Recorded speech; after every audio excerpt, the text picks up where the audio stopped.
cease from role playing is one way a person said it that I heard. Prayer is the time where we cease from role playing before God.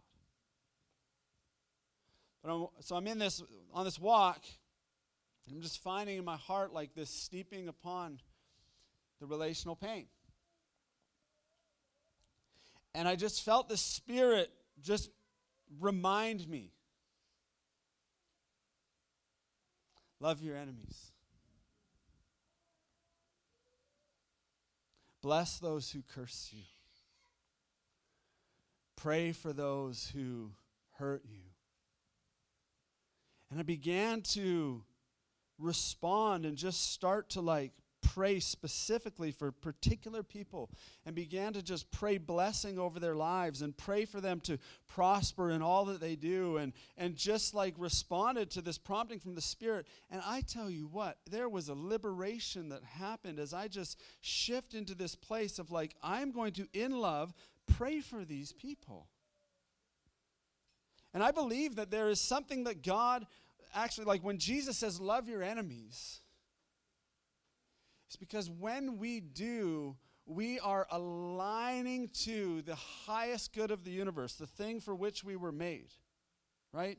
And that's why there is such, the best way I know to describe it is when I made that switch from steeping in my hurt and my offense into a place of blessing. It was as though I had something whacked out in my back where I was, anybody had a chiropractor adjustment where something was just frozen up in your body and not working right? You go to the chiropractor and it's there's just this relief from the alignment. That's what I would describe it like. It was you come into alignment with what you were made for when you posture yourself in love toward others.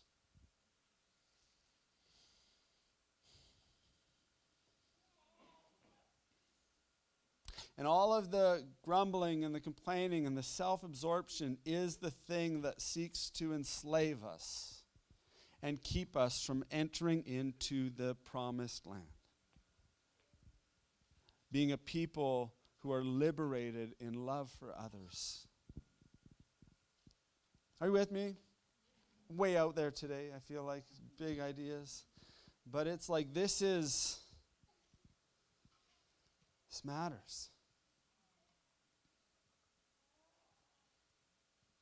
The well-known book by C.S. Lewis called The Great Divorce. Who's read it? So The Great Divorce is a fictional story he tells about a field trip bus that goes from hell to heaven, and the people's experience on the outskirts of heaven. And it's quite imaginative and wonderful, but so insightful. But here's a quote from it. Maybe you've heard it before. Hell begins with a grumbling mood, always complaining, always blaming others, but you are still distinct from it. You may even criticize it in yourself and wish you could stop it, but there may come a day when you can no longer. Then there will be no you left to criticize the mood or even to enjoy it, but the grumble itself going on forever like a machine. It is not a question of God sending us to hell. In each of us there is something growing which will be hell unless it is nipped in the bud. And there is this thing inside of us, again, I'll just come back to that inward curving of the soul, that self-focus that is a trap. And there's a freedom that we come into when our perspective becomes that more of Christ, which is, how can I serve someone? How can I love someone? Near the end of Paul's argument, back to this whole thing about what do I do with food offered to idols. Picking up chapter 10, verse 23, he says, I have the right to do anything you say, but not everything is beneficial. I have the right to do anything, but not everything is constructive. No one, listen to this. This is kind of crazy stuff Paul says. It's just What? How do we do this? No one should seek their own good, but the good of others. Just let that sink in. Then he ends with, so whether you eat or drink or whatever you do, do it all for the glory of God. Do not cause anyone to stumble, whether Jews, Greeks, or the church of God, even as I try to please everyone in every way. For I am not seeking my own good, but the good of many, so that they may be saved. Follow my example as I follow the example of Christ. The example of Christ, guys, is one in which he empties himself of his divine power and comes as a human. He leaves heaven for earth to become low and a servant to all. That is the spirit that you hear through these words of Paul.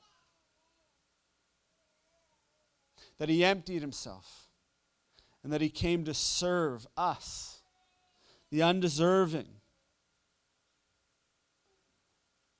even to the point of death. The gospel is the death of the perfect one on behalf of me, a sinner. The gospel is Jesus' life in place of Barabbas, the murderer, and the rebel. That he gives his life in service to us. That's the gospel. That's the good news. It sets us free from that introspective, inward curve of the soul to be outward focused in love for others.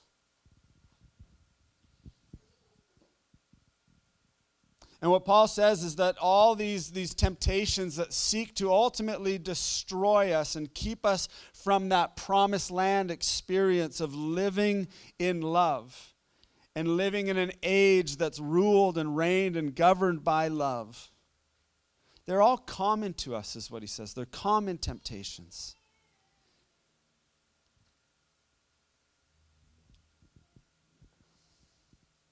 And so I just asked the question this morning. What common temptations might be present inside of you, hindering you from entering into that place of liberty that is love for others? What are the hindrances? What are the things that tend to trip us up and slow us down, enslave us and capture our hearts? And what strict training might be required? What strict training might be required for us to focus in on the prize that's before us?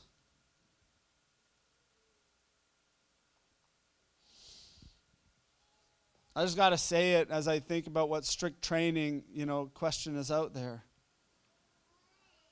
I have become convinced, little disclaimer, I'm not saying all social media is bad, okay.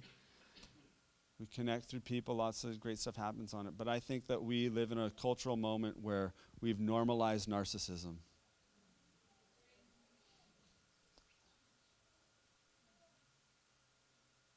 And so maybe the strict training program might require a little abstinence or some boundaries on how much time and attention is given to it.